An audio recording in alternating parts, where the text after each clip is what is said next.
Tricky weather conditions greet us here at Eastern Creek Raceway today. There has been rain. It's starting to dry out at the moment, and the drivers will be looking for that dry line as they thunder around this circuit. Simonson will start from pole, Craig Baird alongside him, John Caius, then Peter Lucas as we go down through the field. John Bowe joins us up here in commentary. You've raced against many of these drivers. You know what they're capable of. I certainly have, and thank you for inviting me. I love this category, and I think it's got a great future in Australia.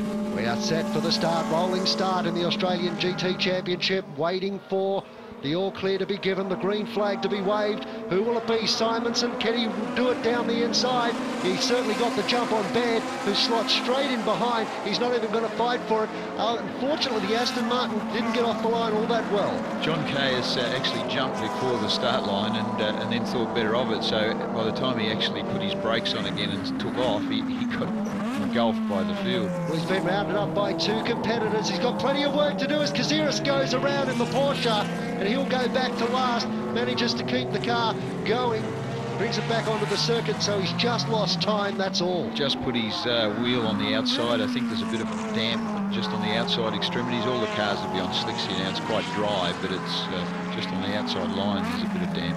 Simonson out in front as we see Ross Lilly working hard up behind the Porsche. Ross Lilly's car is the one I drove last year. Fantastic motor car. I wish I was still driving it, to be honest. I'm jealous of it. I suppose if you had to go racing, John, Lamborghini's the way to do it. Well, any of these marques in this category are tremendous. You know, they're the world's best cars, but I just have very fond memories. I was in 6 races and won 5, so that's not bad.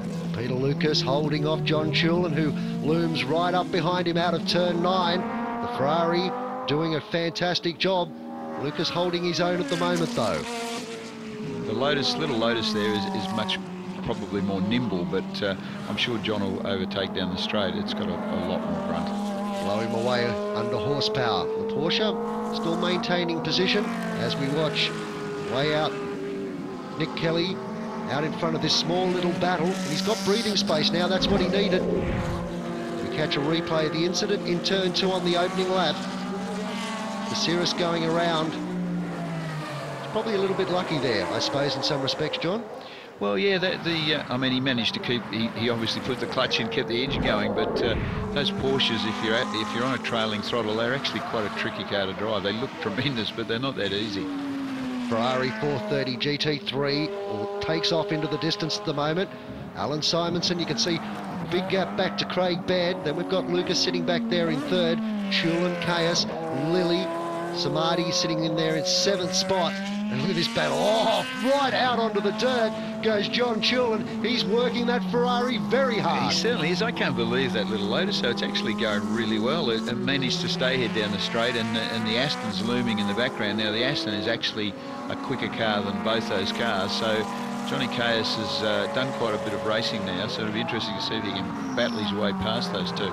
He's teamed up with Astudi Motorsport for this season, and Astudi's got a pretty good track record in all the classes that they've raced in, be it Formula Ford, Formula 3, or any of the other classes. Sam Astudi's very much an open wheeler man, and that car, I drove that car when the Aston Martin when it first arrived in Australia, and it reacts much more like an open wheeler than it does, say, a touring car or a V8 supercar, for instance. So Sam Astudi would be right in his element with that car. You'd have to expect them to be able to get good results. But Chulin looking around, trying to find a way past, and he needs to get on with it.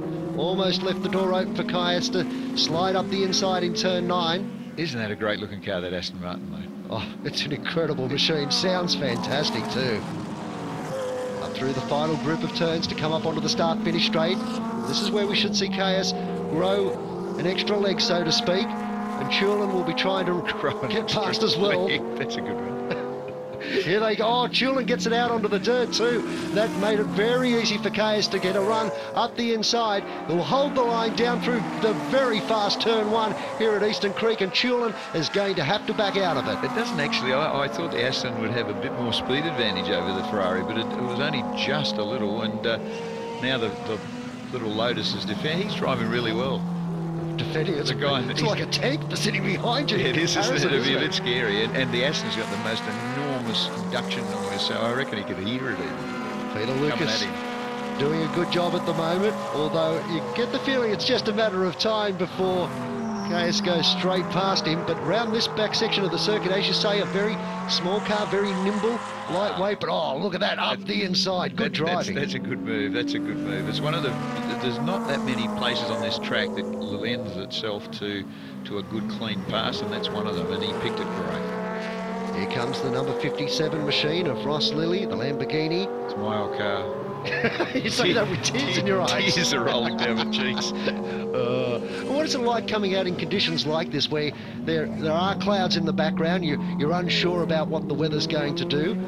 Well, it's interesting because you're never quite sure until you drive out of the pit exit what the track's going to be like, because you can't go around and see it. So obviously this now is dry and the lap times reflect that, but it could be a circuit like Eastern Creek. It could be wet on one side and dry on the other side. It's quite tricky.